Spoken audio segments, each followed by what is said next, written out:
Je m'appelle Emily. J'ai 31 ans et ce que je m'apprête à avouer vit en moi comme une blessure silencieuse. Vous est-il déjà arrivé de regarder votre propre vie sans la reconnaître?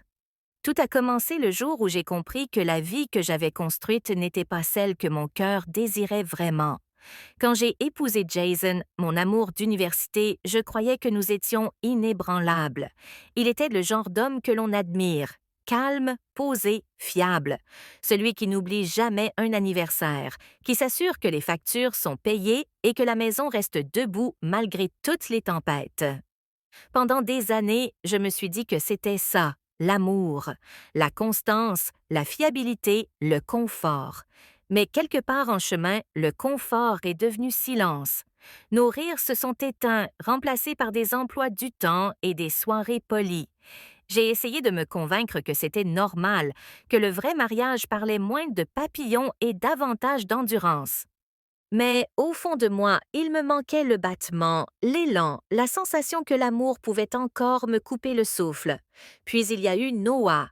Il n'était pas un étranger, c'était le plus proche ami de Jason, quelqu'un qui faisait partie de nos vies depuis des années.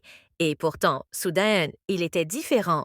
Il dégageait une énergie qui remplissait chaque espace où il entrait, une énergie qui rendait tout un peu plus vivant.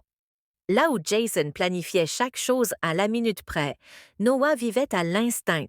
Et quand il me regardait, c'était comme s'il voyait la part de moi que j'avais oubliée.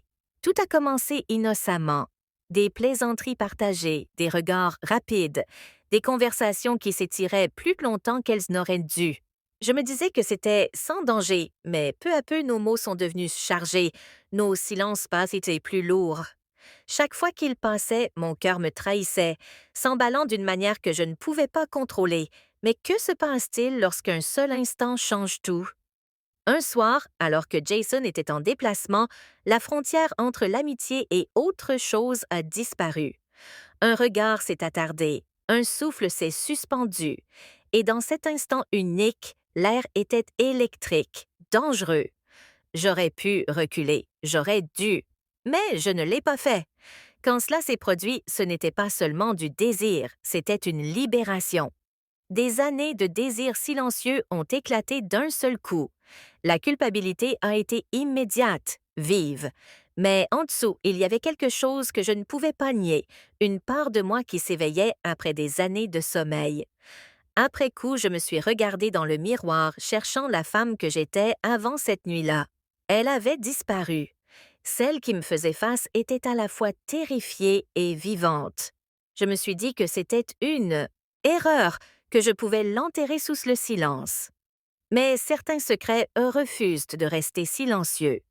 Jason est rentré, a embrassé mon front et m'a dit qu'il m'avait manqué. J'ai souri, faisant semblant que rien n'avait changé, alors qu'à l'intérieur, j'avais l'impression de me tenir sur du verre brisé. Chaque mot, chaque geste était une comédie. Et pourtant, Noah persistait dans mes pensées.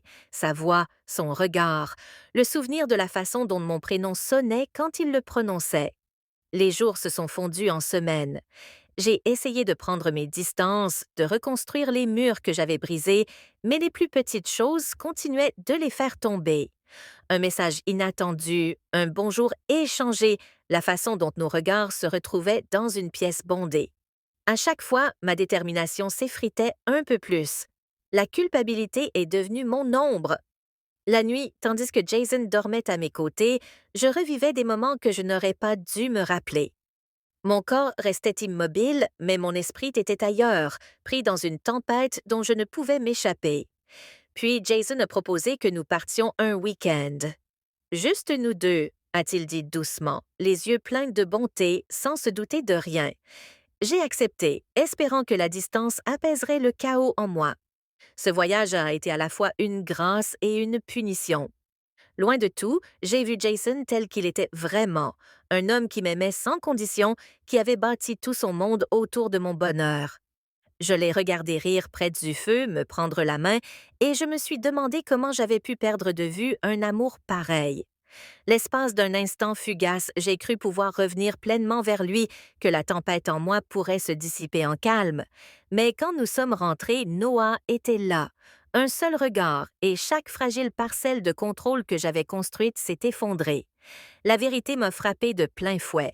Je ne pouvais plus vivre dans deux mondes. La sécurité silencieuse de l'amour de Jason et l'attrait sauvage et dévorant du toucher de Noah ne pouvaient pas coexister. L'un détruirait l'autre et tous deux me détruisaient lentement. Aujourd'hui, chaque matin pèse plus lourd. Le sourire de Jason porte une confiance que je ne mérite plus. L'absence de Noah ressemble à une blessure qui refuse de guérir. Je traverse mes journées en faisant semblant que tout va bien, mais à l'intérieur, c'est le chaos. Une tension constante entre la culpabilité et le désir, la sécurité et l'élan. Je ne sais pas comment cette histoire se termine. Peut-être que la vérité éclatera et réduira tout en miettes. Peut-être que je la porterai en silence jusqu'à la fin de ma vie. Tout ce que je sais, c'est que ce que j'ai ressenti avec Noah était réel, brut et effrayant, mais réel. Et parfois, les choses qui nous ruinent sont les mêmes que celles qui nous rappellent que nous sommes encore en vie. Maintenant, des bougies, mon vin préféré, la chanson de notre mariage en fond sonore. Mais pendant qu'il parlait, je n'entendais qu'Adam. Sa voix, son rire, ces mots qui résonnaient dans ma tête. Tu mérites plus, Rachel. J'ai souri tout le long du dîner, faisant semblant d'être présente, alors que mon cœur était ailleurs. Plus tard, quand Michael s'est endormi à mes côtés, je suis restée à fixer le plafond. La culpabilité m'a traversée comme une tempête. C'est à ce moment-là que j'ai compris la vérité. J'avais dit oui à tout, sauf à la seule chose qui comptait vraiment, l'honnêteté. Le lendemain matin, je suis allée au travail et j'ai demandé à Adam de prendre un café à l'extérieur du bureau. Il avait l'air surpris, peut-être même nerveux. Assis l'un en face de l'autre, je lui ai dit que je ne pouvais plus vivre dans cette zone grise que nous avions créée. Tu as été gentil avec moi, ai-je dit. Tu m'as rappelé que je suis encore vivante, mais je dois retrouver ce sentiment sans toi. Il est resté silencieux un long moment, puis il a hoché la tête. Tu es plus forte que tu ne le crois, Rachel, a-t-il dit doucement, et c'est peut-être ça que tu devais découvrir depuis le début. Partir a été plus difficile que je ne l'imaginais. Le silence qui a suivi a été brutal. Mais peu à peu, j'ai commencé à reconstruire. Pas seulement mon mariage, moi-même. J'ai recommencé à peindre. J'ai commencé à dire oui à de petites joies qui m'appartenaient, oui aux promenades matinales, oui au temps passé avec mes enfants, oui aux conversations avec Michael qui ne ressemblaient plus à des routines. Finalement, j'ai dit la vérité à Michael, pas au sujet d'Adam précisément, mais sur ce vide que je ressentais. Il ne l'a pas bien pris. Il y a eu des disputes, des larmes, de longues nuits de silence. Mais petit à petit, nous avons retrouvé notre chemin. Il a recommencé à être présent, vraiment présente, et moi, j'ai appris à lui pardonner et à me pardonner. Des années plus tard, je repense encore à ce chapitre de ma vie, non pas avec des regrets, mais avec lucidité, parce que parfois, l'infidélité ne commence pas par un baiser, elle commence par l'absence, par la solitude, par le fait de dire oui à tout le monde, sauf à la personne que l'on a juré d'aimer. J'ai dit oui à tout parce que j'avais peur de dire non au vide dans mon cœur. Mais j'ai compris une chose d'essentielle. Le véritable amour n'est pas d'être toujours heureux, c'est faire face à la vérité, même quand elle fait mal, et choisir de reconstruire plutôt que de fuir. Et aujourd'hui, quand je regarde en arrière, je réalise que le mot le plus puissant dans une relation n'est pas oui. Parce que dire non aux mauvaises choses, c'est la seule façon de dire enfin oui aux bonnes. Même si rien n'avait été dit. Nous n'avions pas franchi de ligne extérieurement, mais intérieurement, quelque chose avait déjà basculé. Quand il me regardait, je me sentais redevenir une version de moi-même que j'avais presque oubliée. Pas parfaite, pas épuisée, juste vivante. Et je crois que c'est cela qui m'a le plus effrayée. Scène 8. L'espace entre deux vies. Après cette nuit-là, le silence avait une nouvelle signification. Chaque regard avait du poids.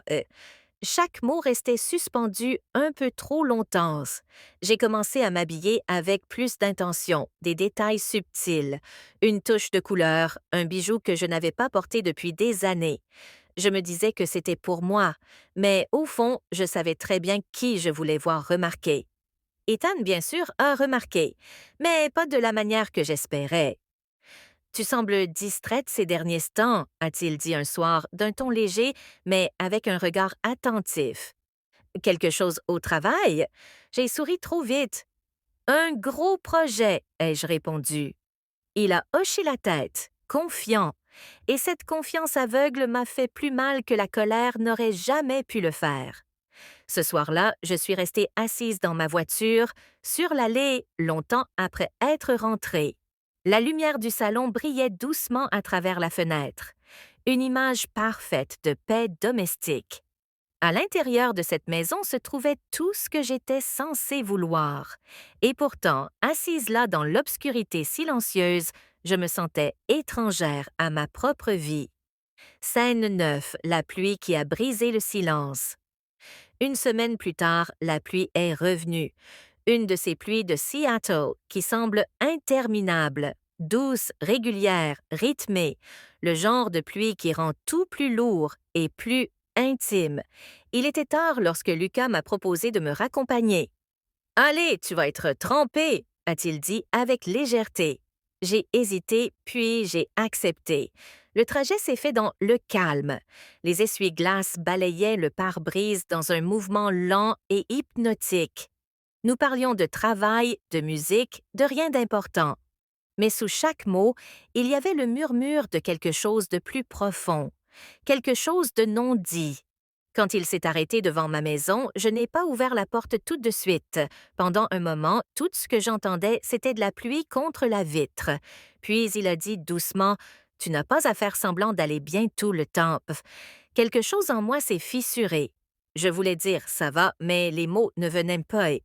À la place, je me suis tournée vers lui, et dans cet instant fragile, tout a changé. Le baiser n'était ni sauvage ni calculé. Il était silencieux, douloureux, humain. Et quand il s'est terminé, il n'y a eu ni victoire ni soulagement, seulement le poids lourd et tranchant de savoir que quelque chose d'irréversible venait de se produire.